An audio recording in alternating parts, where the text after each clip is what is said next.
Hi, I'm retired NYPD Detective Vic Ferrari, and welcome to NYPD Through the Looking Glass, where you'll get unique insight into the New York City Police Department. Before we get started, please check out my Amazon author page. You'll find my behind-the-scenes books about the New York City Police Department for $10 paperback and $2.99 ebook download, including the NYPD's Flying Circus, Cops, Crime, and Chaos.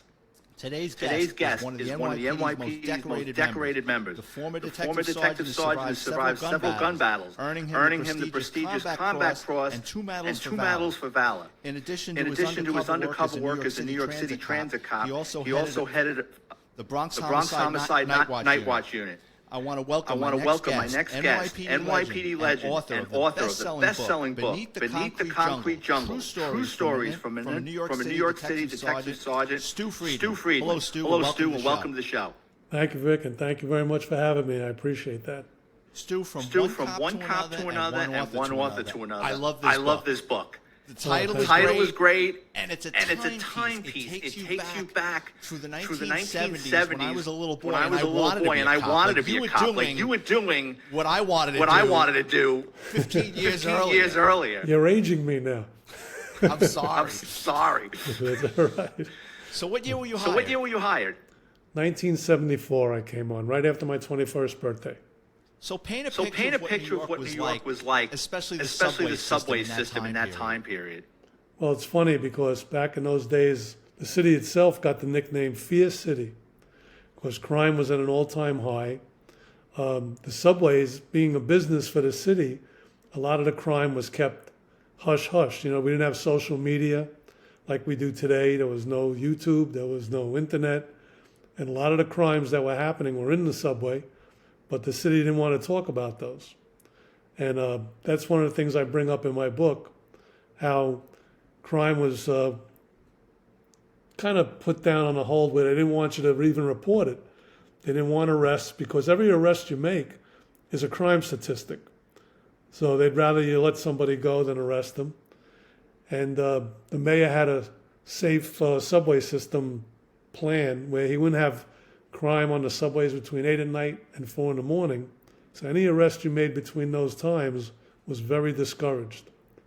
And I bring that up in the book as well, some of the experiences I had to go through.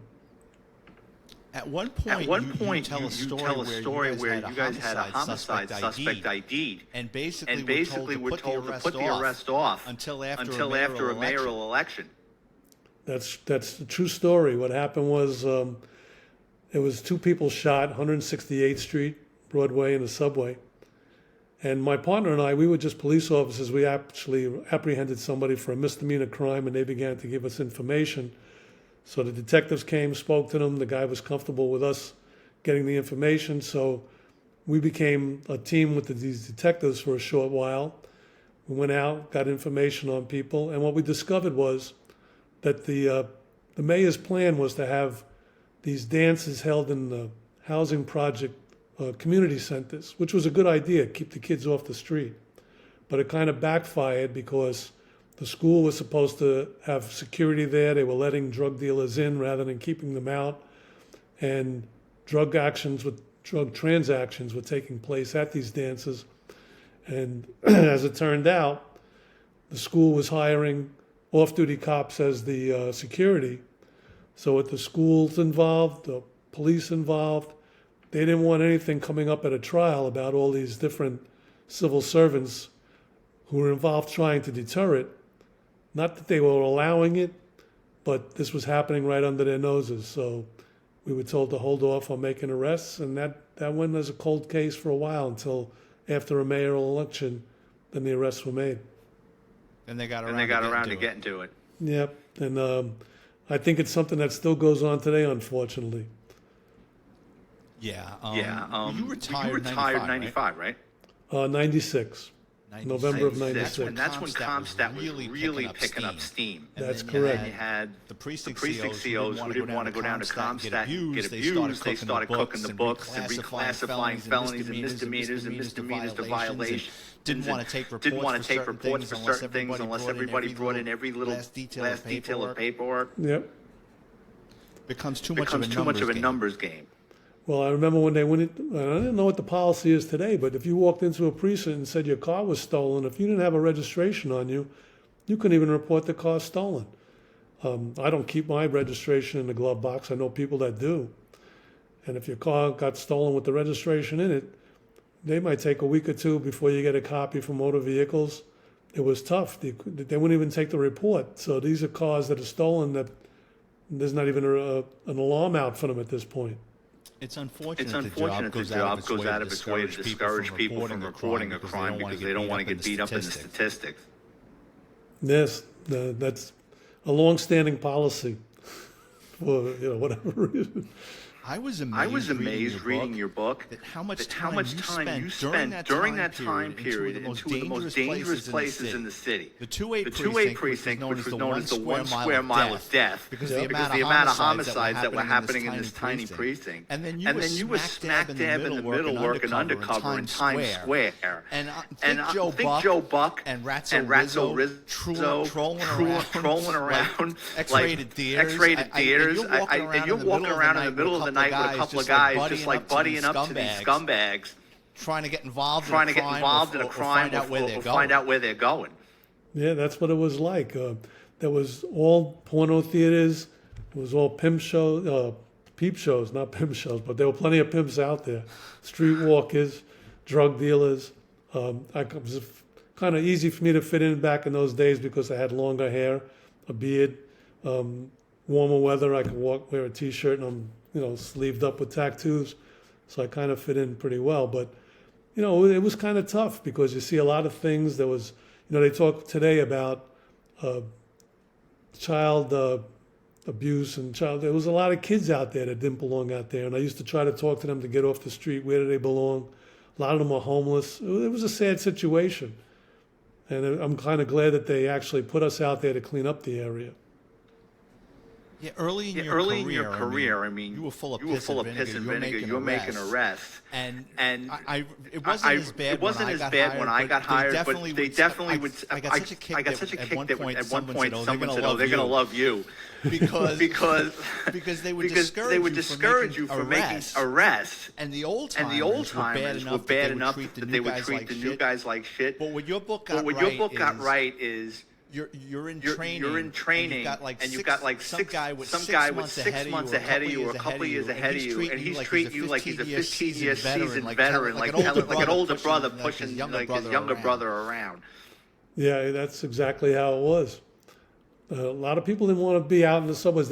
A lot of cops would find a nice warm room to sit in or something like that. In fact, the first day my very first night of patrol, I went out. I didn't have a radio. I had to meet another cop face to face in order to get his radio. They sent me out with a battery, 155th Street and River Avenue in Manhattan, where the projects were. And they told me, find the cop. So I went to the token booth, and the guy opened the door, and the cop was sitting on a little milk crate there. And that's how it was. Nobody wanted to be out there. It was too dangerous to be out there by yourself. Even the cops were hiding. Well, a lot of them were. I try to stay out because like you said, I'm young. I want to clean up the whole city. I think I could do it. But then you're fighting supervision. You're fighting the whole system in order to do it. Yeah, they definitely had ways to slow you down and throw roadblocks in front of you. Oh, they definitely did. And you point that out perfectly in your book. And as a rookie cop, you were in a gun battle in a subway station. You shot the perp. And a few hours later, they put you back to work on post, which I just couldn't believe. You got to tell that story. Well, it's so different than it is today. I mean, today you'd go to the hospital for trauma. Even if you're not injured, you go there for psychological checkup. You'd have to see the department psychiatrist before you went back to patrol. You'd be without a firearm for probably 2-3 months on desk duty. No, in my case, I shot somebody at the precinct. The captain came. In today's age, you'd have 3 or 4 chiefs there immediately, but a captain was a very rare sight when I first came on the job. And he came in, he asked me what happened. I told the story. I had a PBA delegate, no attorneys, it was all very informal. It was a good shooting, so I didn't have an issue. And he said, okay, did you eat? I said, I did. And he said, okay, you have a rush hour condition. You go back out there at 6 o'clock and did a good job. And I went back in the morning after I did my rush hour. People said, hey, good job last night. These were guys that had responded to my call for assistance. And the next night I went back to work as if it was just another day at work. It was totally different. It is a lot different. And you were awarded several high-profile medals for your bravery, a combat cross, and two medals for valor.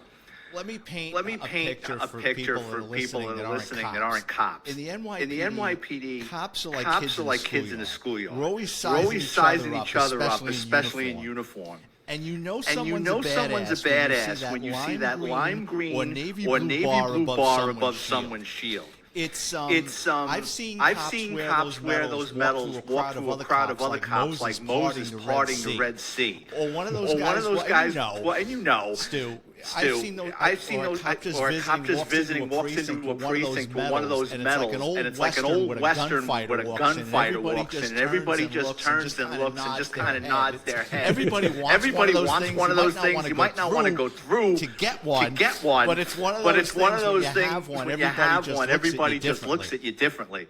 Yeah, it's true. It sort of sets the stage for you. But even like you say with the cops, they give you the respect for having it. I'll give you that. But even civilians, I think they know, because I remember, even though I only had a year on the department, I had my combat crossbar, and I'd come on a scene and somebody would say, "Oh, let me, talk to him." Like if I was a senior officer, and I really wasn't, but I got the respect because they knew what that bar meant. And some of the bosses afraid of you? Like, oh boy. I think it was both. I guess it cuts both ways. So like the cops and sergeants like it, and then the other one's like, this guy's crazy. I don't want this guy getting into a gun battle. Right. The job looks at people getting shot or gun battles is bad for business. They just don't want it. Yeah, they're scared of the bad publicity. And I'll be honest with you, a lot of times you don't want to have to go in that situation, but we know, both of us know, there's people out there that are bad. There's a lot of evil out there, and sometimes you have to confront it. And I think that's what a lot of society and people don't understand. They think that we're looking for that trouble, and we're really not. These are things that we come across and have to handle. They're not going to handle it, the people, the civilians. We have to do it. I always say that the people think that cops are looking to get into a gunfight. I said cops are more afraid of getting in trouble than getting killed. I agree with you on that. Yeah, and I think, unfortunately, that's what gets a lot of cops hurt in today's age. That they have set up so many restrictions for our police officers, especially in New York City. I watch some of these videos, and I'm sure you do as well. And I cringe because I say, this cop is leaving himself open to get hit 17 times I'm watching. And in my day, and probably in yours as well, that it didn't last that long because we were allowed to take action, and we were back to some extent, as long as you were doing the right thing, you weren't going to get in trouble. We have to overcome force with more force. Absolutely. Sometimes it's a necessity. Yeah. Absolutely. And early in your career, I think you had like a year on the job. The city starts laying off cops. And you unfortunately were one of them. What was that like? You always wanted to be a cop. You've already got combat cross. You're making these arrests, and they tell you, "Give me a gun and shield, and find another job." Yeah, it was back in those days. Prior to the layoff, they even took 2 vacation days from all the police officers. They agreed that would prevent the layoffs, and then it didn't. So everybody lost 2 vacation days, and they still laid us off. And my last day that I worked, it was in June 30th, they had me stationed right outside my command because they didn't want me getting involved with anything. So, because I was one of these active cops. I was very active. I know. And the sergeant kept saying to me, "Don't worry, it's not going to happen. It's not going to happen." And right about 1:45, the teletype came down. Layoffs are in effect, and I had to turn in my equipment. And just earlier, I think it was 6 or 7 days before, I had just got the combat cross by the mayor of New York City at City Hall, Mayor Beam. And then 6 days later, he laid me off. And, it's like you lose your identity. And it's, people say to me, you felt naked without a gun. It had nothing to do with the gun. You're a police officer. You've been enforcing laws. You've been involved in a lot of things. You've seen a lot of things. And now you're just back out in the street on your own as if you never did anything. It was a terrible feeling. And how long were you laid off for? I was laid off about a year and a half. And fortunately, when I came back, because I had a good reputation before I left, a captain that knew of me actually took me and my partner and put us in plain clothes when we came back, and that was a big career step for us. I didn't have to go back in uniform, and it was good. I only worked very few days or maybe a couple of weeks in uniform before I had to go back. I mean, just the amount of things you were involved in. I'm looking at my notes. I was a little boy. I was 11 years old, but I remember July of 1977 very clearly. Yeah. Actually, I was with my parents down in Florida. And my dad grabs the newspaper and it says, Massive blackout. Hits New York City. New York is burning and looting. And my grandparents were still alive. We couldn't even get a hold of them on the phone. We were just going by what we saw in the news. What was that like to work that blackout?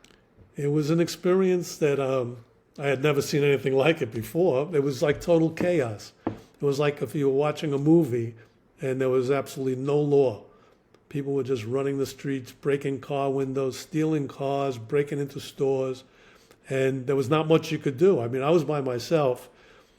I had a subway post, but it was all pitch black out there, so of course I stood outside. And it was so hot. It was a hot night in the summer. And it was just crazy. And then an unmarked car came by from the precinct, started chasing some looters, and they said, "What are you doing out here?" And I said, "Well, this is my post." They said, "You better get back in the subway. That's where it's safe." I said, "It's pitch black down there. It's hot."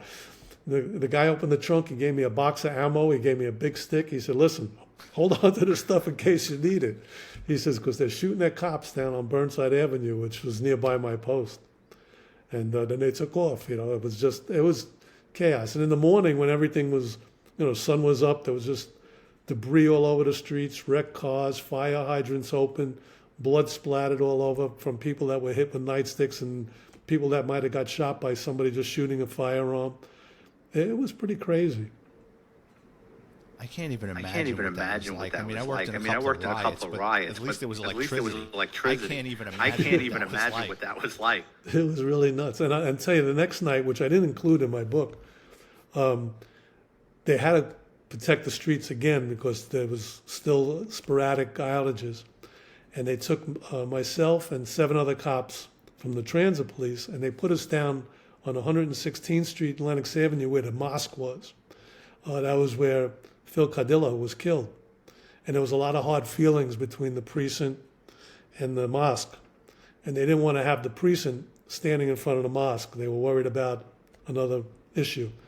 So here we were, 7 transit cops and my sergeant, and we were assigned to the mosque. And, fortunately nothing transpired. But that's where I was the next night. 8 hours. Especially during that time period. That's about as close to trouble as you're going to get. Yep. The BLA was active in the Black Liberation Army.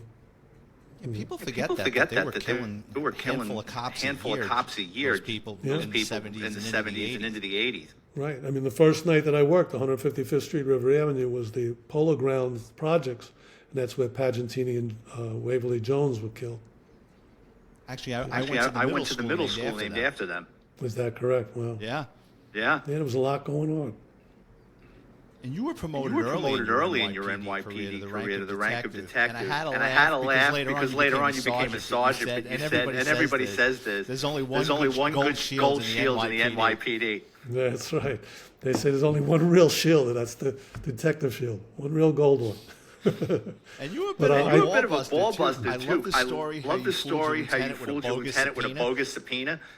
Yeah, that was, we had a good rapport, and he kind of embarrassed me in front of a prisoner when I brought in a prisoner. What happened was everybody was in specialized units. I happened to be in a citywide anti-crime unit, and, management thought that to reduce crime, we'll put everybody in uniform. So even detectives went back in uniform, and all the specialized units were disbanded. and I among them. So I went back to my previous command, which was Transit District 3, and we was told to ride trains from 207th Street in Manhattan to Far Rockaway. And that was something I surely didn't want to do. And there was plenty of crime. So every time I got on a train at 207th Street, before I got to 145th Street where the command was, I'd made an arrest. And he pointed me out during roll call that everyone's riding the trains and there'll be no more arrests. And he specifically let me know not to make an arrest. And of course, by the time I got to 145th Street, I had an arrest. And when I walked in with the prisoner, he said not a word to me, and he started to question the prisoner.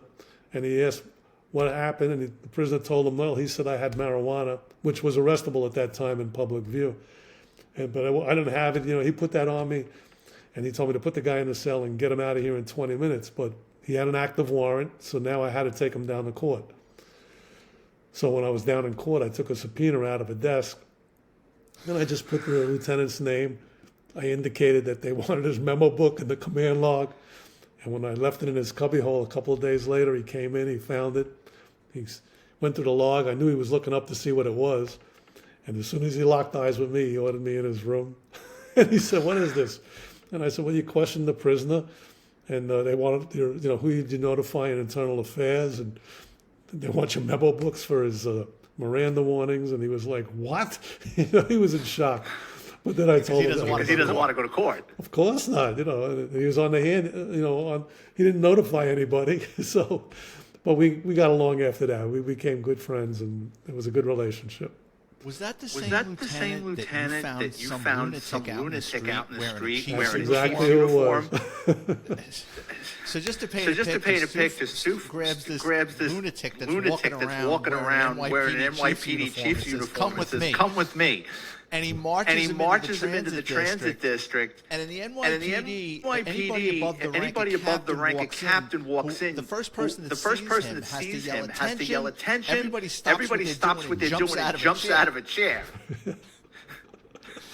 How long did it take him to figure out that he was an NYPD chief and a lunatic? It was pretty quick, because his shoulder patch was different. But he had the 4 stars on his, each shoulder. He had the scrambled eggs on his hat, the embroidered visor.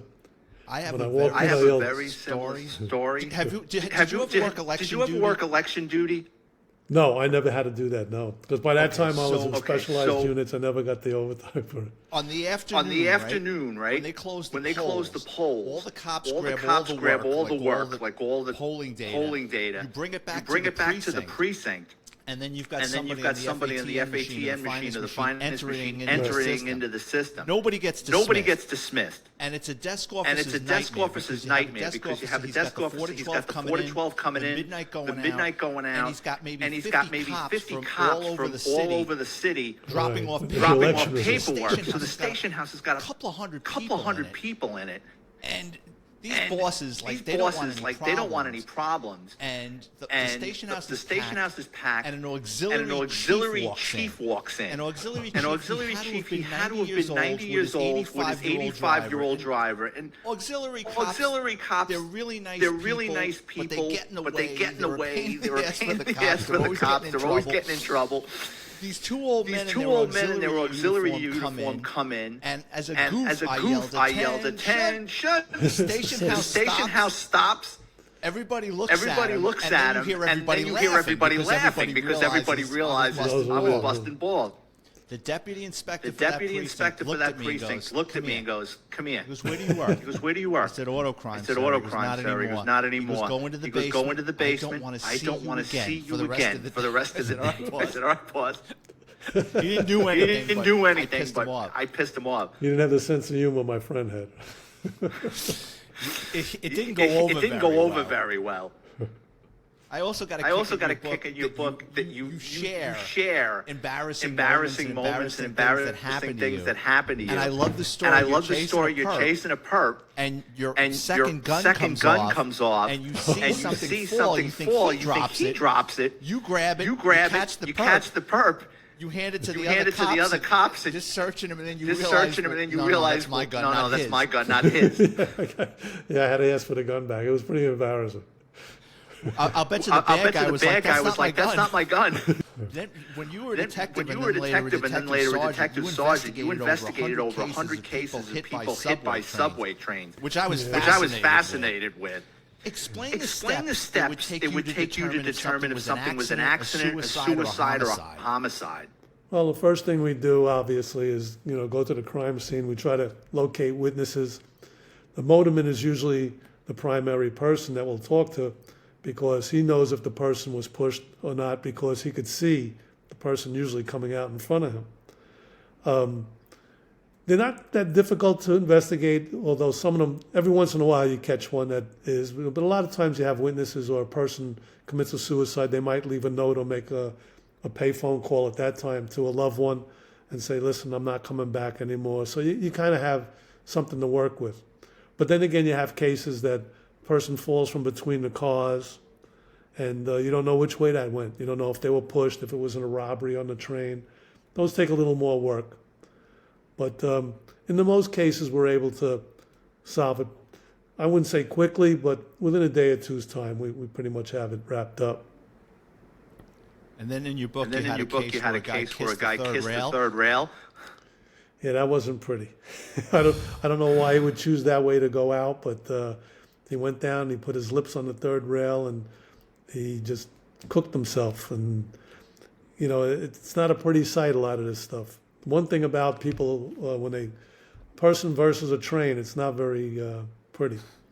Not a fair fight. One of the toughest things, people, think we have a tough job, but go into people's homes and have to explain to a family member, the death notification.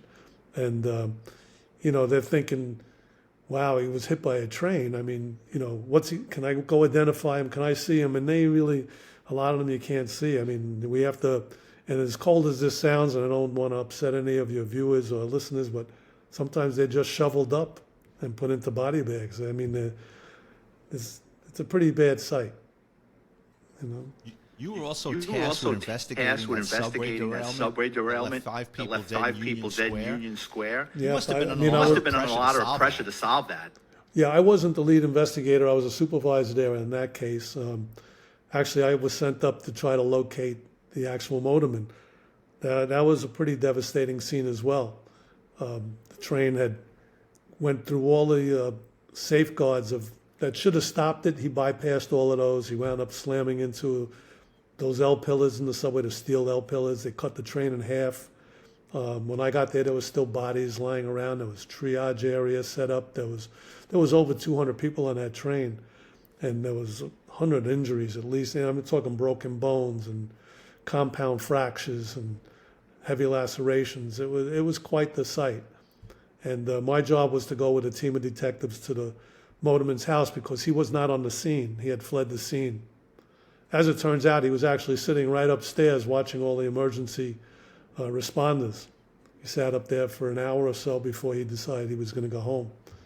But he had been drinking before he came into work, and he was intoxicated, and that's what caused that accident. He actually wound up going to prison for that years later. When I was researching that story, he was killed a couple of years ago in a hit-and-run accident. That's correct. Yep.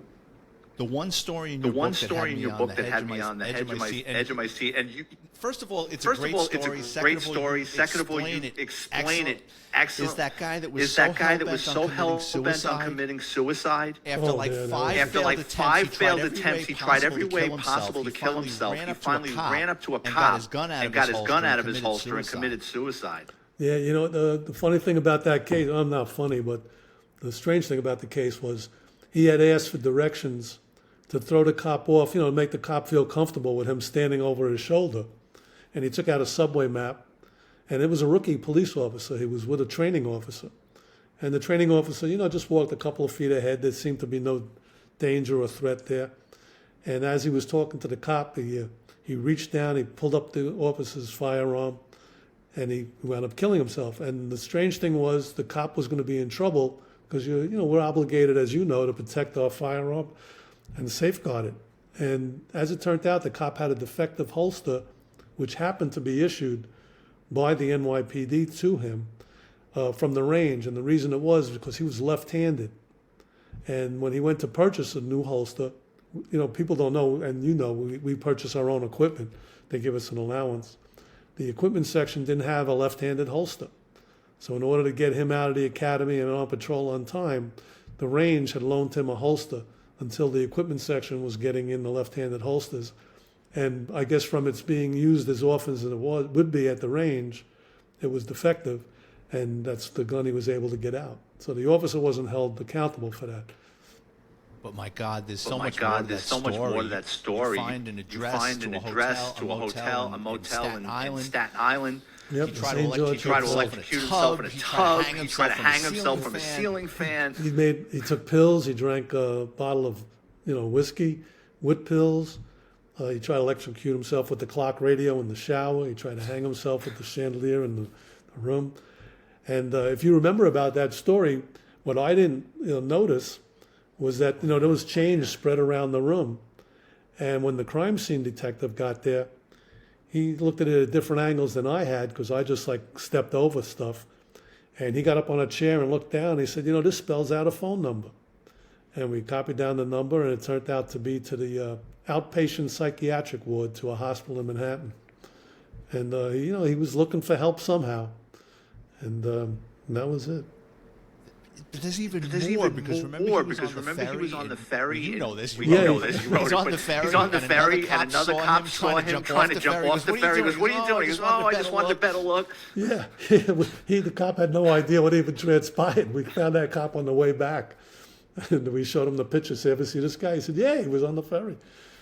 A lot transpired. So many good stories. I burned through this book in a couple of days, and I'm a slow reader. I really enjoyed it. Thank you. I appreciate it. In addition to all the action you had on duty, you were involved in many off-duty incidents that led to arrests. You made a ton of gun arrests off duty. Yeah, back then it was, I'm not saying it was easier, but, we were trained how to spot firearms. And today everybody's carrying an iPhone. Everybody has two iPhones, and eyeglass cases, but back in those days when you saw a bulge on somebody's side, it was more than likely a firearm. And most of the people that we stopped, my partner and I, or myself if I was off duty, it would be an off-duty law enforcement officer, very rarely a person with a valid permit. But, we came across a lot of firearms. They were out there. And then when they began stop and frisk back, you were on the job then, it really cut down on the people carrying illegal firearms because they knew they were going to get jail time in court. But now with the stop and frisk over and done away with, we're right back to where we were 50 years ago when I was starting out. Everybody's carrying a firearm. I just was fascinated. by the story that I couldn't believe. You were shot in one of these off-duty incidents. Yeah, that's correct. I was shot. My partner and I, we were part of an undercover robbery unit, but we were off duty, and it was about 1:30 in the morning. We were driving down the street, and we saw three guys in their 20s. I was in my 20s as well. They crossed in front of our car, and when we looked to where they were going, they were running behind a guy that was, middle-aged, going into a building. And as soon as he went into the building, they went running in behind him. So we said, that's a robbery. So we stopped the car, got out, ran in, identified ourselves, and they were on top of him beating him up. But it turned out that he was a bouncer in a club and had ejected them the night before for wearing improper clothes. It was more of a dress-up place, and they were wearing sneakers and jeans. And they were beating him up for retaliation, for embarrassing them. And nobody wanted to press charges. He didn't want to press charges, and we sent them on their way. We got into my car and left, and when I drove around the block, a car had pulled in front of mine, and I recognized it to be one of the guys that we had just pulled off of this guy. He pulled up next to me and wanted to talk. I didn't want to have any conversation with him, but then a gun came up, and he started firing into the car. And he fired 3 rounds, and one of them caught me in the tricep, traveled up into my chest cavity, and that bullet's still in me today. They didn't think it was worth taking it out? A lot of the bullets stay in during shootings. Unless it's life-threatening, they don't want to go in. And in my case, nothing, I was very lucky, nothing vital was hit. So they kept it in there, and it's been in there 40 years, over 40 years now. That was my next question. How long has it been in there? Yeah, it's been in over 40 years. Jesus. My favorite story from your book. You're in warrants. And you're picking people up and you're putting them in the backseat of your patrol car. And you've got this female crackhead. And you can't handcuff her because she had some kind of injury. You lock up another guy and put him in the back seat with her. And you tell you're a ball buster. You tell her that he robbed a bank and you have yet to have found the money.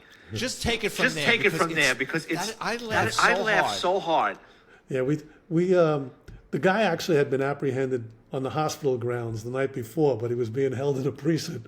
So we had picked her up, and we on the way to pick him up, she said, "Oh, who are you picking up?" And we told her the person, and we said, "Yeah, he robbed an armored car." We told her, and that got away with $1 million, never even recovered the money. And she said, "Really? I'll find out where the money is." So we put him in the car, and we couldn't cuff her because she was on crutches, and we had the crutches in the trunk of the car, so we knew she wasn't going anywhere. She had a bad leg injury, and she, got all friendly with him, touching him and kissing him, and he was like, "Get off of me! Get this crackhead off of me!" Yeah, and actually, what I had done was, because court wasn't open yet, I went and I stopped at McDonald's and I bought everybody breakfast. I like to keep friendly with them, But he had to get an Egg McMuffin. I wasn't going to let his hands loose to have the pancakes. So she was feeding him his Egg McMuffin. And he kept wiping his lips, and he was like, "Get off of me." And she said, "I'm going to take care of you. Don't worry, And she kept whispering in his ear, and he was like, "Get off of me. Don't touch me." And then she was touching him in other places. I don't know what I should say on the air here, but he was pretty upset about it. And when you get him into court, and she starts talking in front of the judge, calling you Stu. Yeah, well, I usually always introduce myself as Stu. I wanted to keep a friendly nature there. And while we were having breakfast, actually, we got a call of a barricaded subject, and I was obligated to respond to those as the supervisor. I could have delegated it to a patrol sergeant, but I don't like to delegate my jobs. And I went. I was on wrong side of traffic with the lights and sirens. I'm heading to the job, and eventually they call it off because the guy came out. And when we get into court, the judge asked her, "Does she have anything to say?" And she said, "Oh my God, this is the nicest cop I ever met. He bought us breakfast. He took us for a ride through the whole Bronx with the lights and sirens on the wrong side of the traffic." And the judge was like, "Oh, I had enough, And she was like, "No, he really is." And then he tells her to leave, and she's leaving, and she turns around in front of the whole court and says, "Stu, come on by. You know where I live, And the judge was like, "All right, time for you to go." Yeah, they're very business-like. They want to move that calendar along, and you've got some crackhead just spilling her life story in front of them. I'm sure everybody was laughing in the courtroom. It was that upset the judge, that everybody was laughing so hard, Was this Bronx criminal? It was actually Bronx Supreme Court. Yeah. Another story that I thoroughly enjoyed was the two drug gangs got into a gun battle, and one of the kids couldn't get his gun out fast enough and shot his dick off. Yeah, that was pretty funny. When we went to the hospital, the detectives were there. And they actually had everybody in the hospital. There were 7 people shot, 3 from one gang, 3 from the other, and they're all in different little areas to be treated. And my detective says, "You got to come over here and interview this guy." And I go over, and every time I'm talking to him, like what happened, he keeps looking under the sheet. He lifts up, and he starts to cry. And my guy tells me he shot his dick off. So I get the doctor, and I ask the doctor, what's with it? You treated this guy? He goes, "Well, I looked him over. 100% he shot himself. I could tell from the trajectory of the shot. It came downward. There's stippling and, gun residue on his penis of what's left of it," he tells me. And I tell him, "Listen, I got to get some pictures." And he thought I was joking, the doctor. But I said, "I need that really for the case to show that he was armed with a gun." So there was not even anything to sew back on or reattach? No, he had really just blown it off. Man, I can't even imagine. No, that's why I said the guy that was shot in the chest, that he was up in the OR. I think that he would have traded places with that guy. Oh yeah, roll the dice. I may or may not die, but I'll still keep my penis. I think I would do that too. I think I would do that too. Yeah, I think. Another thing I took from your book, which again takes you back in time. People don't realize that NYPD members, when you get hired, everything is out of pocket. Your equipment, your uniforms. We pay for our guns. You get a uniform allowance at the end of the year, but everything is up front. Your gun costs $62? $62. I remember writing the check for it. Can't believe that. $62. And I'll tell you something. I had that gun. That was a 6-shot, 38, and a Smith & Wesson. And I wound up selling it after I retired. And my son, who's now a police officer, is so upset that I sold that firearm because it's part of my history, But I didn't know he was going to be a cop when he was born. So, how much time does he have? On the job now? My son has. He's coming into 5 years, but he's not in NYPD. He's in a smaller Westchester County town, which I'm happy about. But we were a big police family. It was me, my brother, ex-wife, sister-in-law, 2 brother-in-laws. My nephew is active NYPD, Intelligence Division. He's a sergeant there. That must have been a lot of fun during the holidays. We try to avoid arguments. Right. Everybody's trying to outdo one another with a war story. Yeah. What's your favorite story? You got many. I have a lot. I mean, I don't know, to be honest with you. Well, I'll tell you one thing that people never ask, and you probably come across this. They always say to me, how many people have you shot? And no one ever says, how many people have you saved? That's true. It's true. Nobody ever asks that. And I think ones that give me satisfaction are that I feel like I saved a couple of lives out there. One, I think you'll remember the story where a guy shot at me twice and the gun misfired, and I could have probably killed him. I didn't. His mother actually thanked me for not killing him. The mother coming down, that was big for me, actually, that she was nice enough to even know that, here I am, I was a cop, I could have shot her son, and she thanked me for not doing it. That made me feel pretty good. And the other time when I caught 2 guys that beat a guy with a baseball bat right in front of my car, that was also an off-duty incident. And, when I went to the hospital to see how he was, his parents thanked me that I saved his life, and, those are good feelings. Those are good stories. How many arrests did you have in your career? Well, I made probably 600 of my own over the years. I averaged close to 100 every year. I was in very proactive units, fortunately. Once I was out of uniform and I went into citywide anti-crime, I was in a robbery squad. Those were very aggressive units, and they let us do the job. So I was able to accumulate a lot of arrests. And then as far as assists, well, in the warrant squad or as a sergeant, I didn't actually make the arrest in my name, but I was involved in at least 1,000 more apprehensions. At least. Yeah, I mean, I'm being conservative, but, it was every day 5-6 people we would try to grab, This is such a good book. I thoroughly enjoyed it. I appreciate that. I thank you, It brought me back to all those 1970 movies, Taking of Pelham 1, 2, 3, Midnight Cowboy. It's gritty. It's New York, the way you describe the subway system, the way it smells, the way people in New York behaved.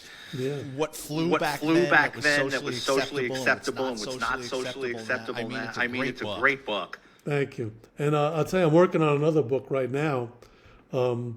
It's about people that I knew personally and that I worked with that were awarded the Medal of Honor or Combat Cross or Medal of Valor. And some of them were actually killed in the line of duty. Some of them were shot up pretty badly. And because of my age and when I came on the job, I'm going back, some cases are 30, 40 years old. In fact, one is from 1970. And I was, one of the members is now deceased, but I interviewed family members because I want people to see how it affects their lives, how these incidents, we read about it in the paper and we say, oh my God, but we don't know how that changed their lives. And it's pretty interesting. Some of the stories are pretty, but even from my point of view, what I'm hearing and learning, I think it's going to make a good read. And in fact, one of the guys I spoke to, he was shot at point blank range with a shotgun, hit in the face, neck, and chest. He was a Marine before he was a police officer, and he told me he was laying in the street. He had his hand over his neck. He knew he was shot, and all the blood was there. And he said when he was a Marine, he was taught if you're ever lying on your back and you're wounded in the neck, you have to get up because you'll choke to death on your own blood. And he forced himself up, and he said that saved his life. And it's things like that you don't read about in the paper or know about. And that's why I'm not only enjoying interviewing these people, I'm learning a lot myself. Well, you got to let me know. You got to let me know when that book is out and the title, and I'll promote it for you. It sounds like it's going to be a great read. Yeah, thank you. I appreciate that. No, Stu, thank you so much for being on the show, and I really appreciate it. No, I appreciate that you actually had me on. I enjoyed talking to you, and I hope we could do this again. I was nervous reaching out to you because I don't know you. We belong to these Facebook retired NYPD. I don't like. You know what? I'd like to reach out to this guy. I don't know him from a hole in the head. I just went for it. If you like true crime or want to know what it's like to be in a gun battle, a New York City transit cop in the 1970s, I strongly suggest picking up a copy of Stu Friedman's book, Beneath the Concrete Jungle, Stories of a New York City Detective Sergeant. It's an excellent read. It's filled with riveting crime stories about one of New York City's most decorated police officers. And if you've enjoyed the content, please check out my Amazon book page. Type in my name, Vic, Ferrari like the car, where you can preview all my books for free on Amazon. And Stu's book, I'm going to show it again. Here's the cover. It's a great cover. It says it all. His book is on Amazon as well. Just type in Beneath the Concrete Jungle on Amazon. It's rightly priced. Thank you for tuning in, and I'll have another episode out next week. That went well. Yeah, thank you.